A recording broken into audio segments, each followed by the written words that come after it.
जय श्री कृष्ण। मित्रों, आज हम जानेंगे कि तुलसी के पौधे को इतना पवित्र क्यों माना जाता है।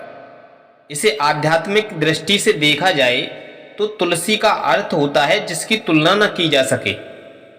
पद्म पुराण और ब्रह्मवैवर्त पुराण में वर्णन आता है कि तुलसी भगवान विष्णु को प्राणों से प्रिय है। उन्हें हर प्रिया कहा गया है और सत्संग की भाषा में कहें तो जैसे अग्नि के बिना यज्ञ अधूरा होता है, वैसे ही तुलसी दल के बिना श्री हरि का भोग अधूरा होता है। पवित्रता के तीन मुख्य आयाम हैं इनके। पहला है, प्राचीन ऋषियों का मानना था कि जिस घर के आंगन में तुलसी हरी भरी रहती है वहां नकारात्मक ऊर्जा और यमदूत प्रवेश नहीं कर पाते हैं। तुलसी सात्विकता का संचार करती है जिससे साधक का मन एकाग्र हो जाता है और जिसे पहनने से भी साधक का मन एकाग्र ही रहता है।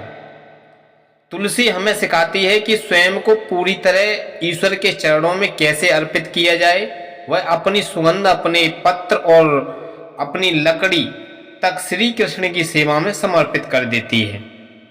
वैज्ञानिक और देवीय समन्वय से समझें इसे तो ऋषियों ने इसे वैष्णव इसलिए कहा है क्योंकि यह 24 घंटे ऑक्सीजन और प्राणवायु प्रदान करता है, पर्यावरण को शुद्ध करती रहती है। यह केवल शरीर के रोगों को नहीं बल्कि मन के विकारों को भी दूर कर देती है। तो साथियों, तुलसी की सेवा में हमें संयम और सेवा का पाठ पढ़ना चाहिए और हम प्रतिदिन तुलसी को जल अर्पित करना चाहिए। हमें उनके समक्ष दीप जलाने चाहिए। तो वह दीपक वास्तव में हमारे भीतर के अज्ञान को मिटाने का प्रतीक होता है। तुलसी का पौधा हमें याद दिलाता है कि यदि हृदय में भक्ति की सुगंध हो तो परमात्मा को भी बस में करना बहुत सरल हो जाता है।